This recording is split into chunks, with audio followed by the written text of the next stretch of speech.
Hello, mathematicians. Here we are. We are going to be looking at Chapter 7, Lesson 2. We are going to be working with solving and writing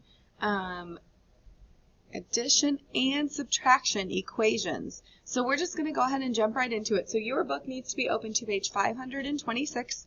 Again, you're doing what I'm doing. If at any point you need to hit pause, catch up, take a break, rewind, so you're not understanding something, that's what you need to do. That's what these videos are for.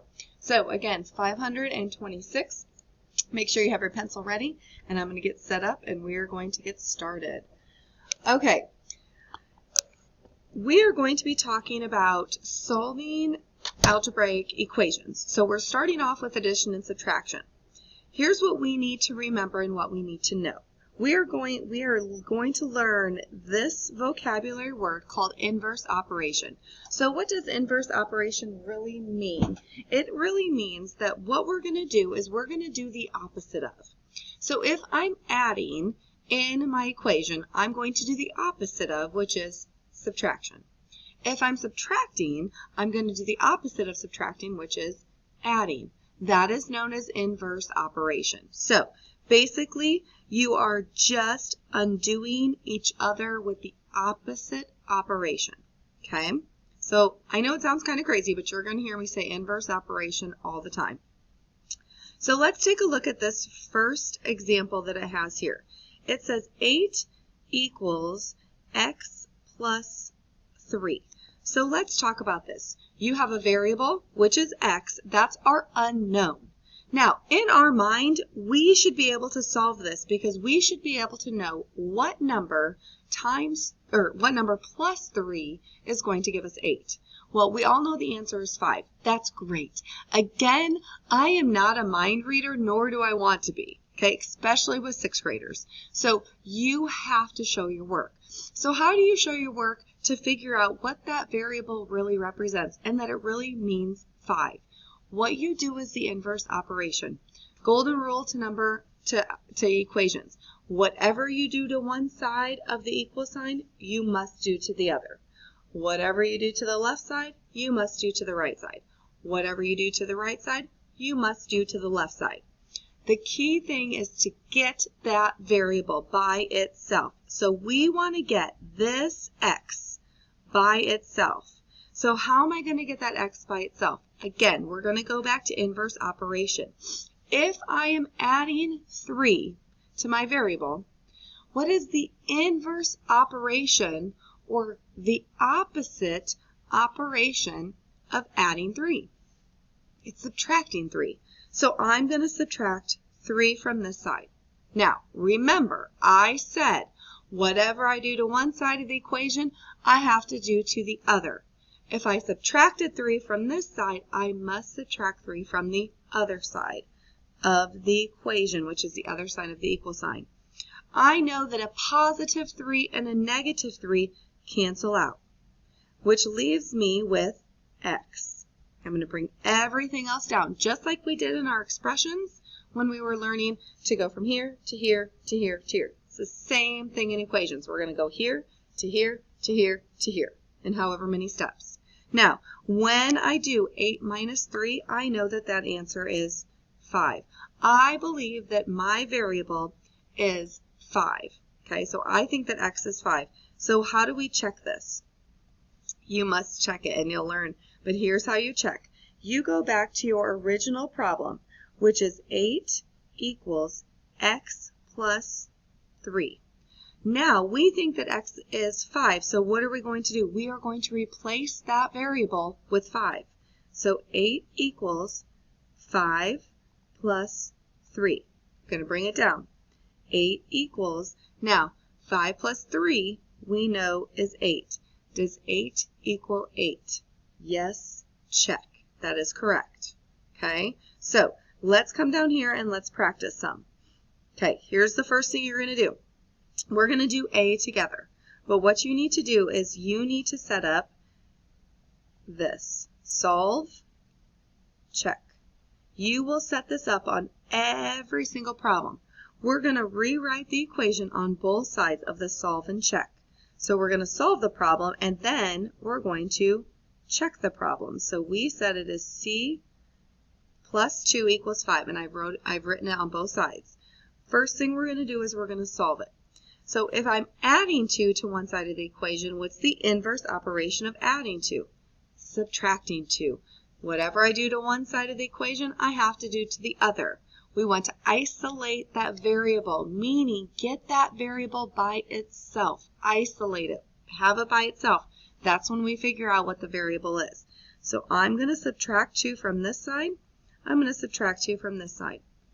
A positive 2 and a negative 2 cancel out, which means I'm left with just my C, or my variable.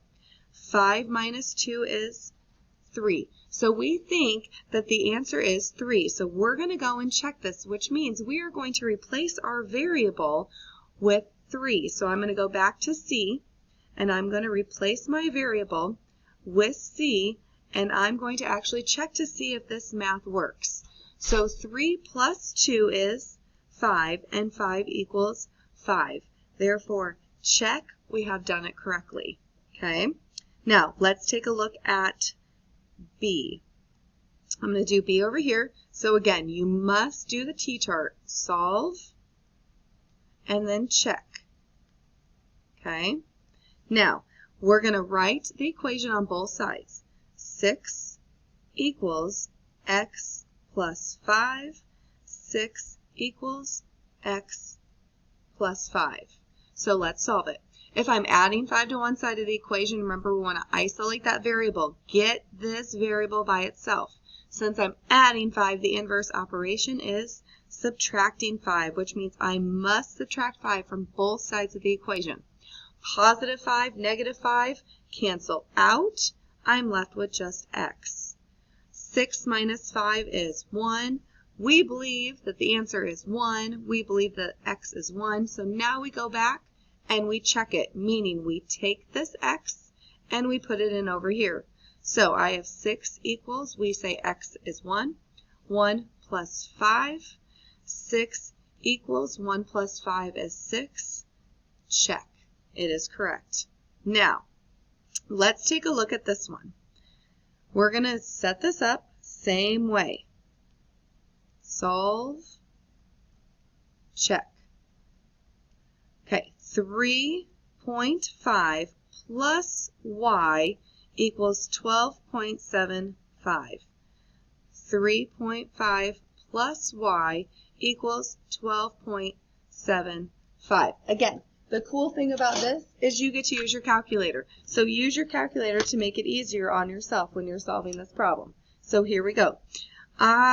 Since you see that, I don't see that we're adding 3 plus 5, but if there is not a negative in front of it, we know that that number is positive. So it's just like adding 3.5, because in our mind, there's really a positive sign there. So since it is a positive number, let's add the opposite of that, which is negative 3.5, which means we're going to be doing the same thing like subtraction. So a positive 3.5 and a negative 3.5 cancel out. I'm left with just y. Y equals, now I do 12.75 minus 3.5, which if you use your calculator, or you know, it is 9.25, or 9 2500ths. So now let's check to see if that actually makes sense. I'm going to replace my y, I'm checking it, with 9.5. So 3.5 plus 25, I'm sorry, equals 12.75. Now when I use my calculator, I know when I add this up, 12.75 equals 12.75. Okay? All right. Now let's take a look at what this looks like for subtraction. Nothing changes with the subtraction, okay, when we are subtracting. It is going to be the exact same thing. Whoops, sorry. There we go. Okay. It says, suppose Reuben had, we're going to take a look at D. I'm sorry, on page 527. Suppose Reuben had 147.5 minutes of the 245.5 minutes that were downloaded. Write and solve an addition equation, so it has to be an addition equation. Write and solve an addition equation to figure out how many minutes look at, they changed the name, belong to, this should have been Ruben. Look at this, do you see this typo? 2 different names. So Ruben, interesting. All right, write and solve an addition equation to find out how many minutes belong to Ruben. Okay, so we're going to take a look up here, and we are going to write this, and we know that out of the 147.5 minutes, we know that we need to add a certain number of downloaded minutes, which I'm going to call D, and we know it has to be a total of 245.5. There is my addition equation. So in order to get that addition equation to work, I must subtract 147.5 to both sides. This cancels out. I'm left with D. And when I subtract 247.5 minus 147.5, I am left with 98. Okay, so we believe the answer is 98. I realize that this question now goes with this example too. That's why there is 2 of them. So there is 2 people for real. I was like, wait a minute, total mistake. Nope, it's right. Doesn't matter. Anyways, we found the answer to this. Now we need to check it. Okay, so now we go back to check. We rewrite the problem, which we said was 147.5 plus D equals 245.5. We said D was 98, so 147.5 plus 98 equals 245.5. When I take those numbers and I add them together on my calculator, I get 245.5 equals 245.5. Check done. Okay, let's continue on by practicing these addition problems, because then the next day, tomorrow, you're going to work on the subtraction problem, so it all kind of flows together. So turn to page 528. We're going to do a couple of quick examples, and then that's it. All right, so number 1, we're going to do solve, check. You must do this on every single problem. Y plus 7 equals 10. We're doing number 1. Y plus 7 equals 10. If I'm adding 7 to both sides, or if I'm adding 7 to this side of the equation to isolate the variable, I must subtract 7. Cancels out. 10 minus 7 is 3. So we say y is 3. So now we come back up here in the check. We replace the y with 3. 3 plus 7 equals 10. 3 plus 7 is 10. Does 10 equal 10? Check yes. Okay, let's take a look at 3. We are going to be writing an addition equation. It says, a board that measures 19.5 meters long is cut into 2 pieces. One piece measures 7.2 meters, and the other, we don't know what it measures. That's what we're going to figure out.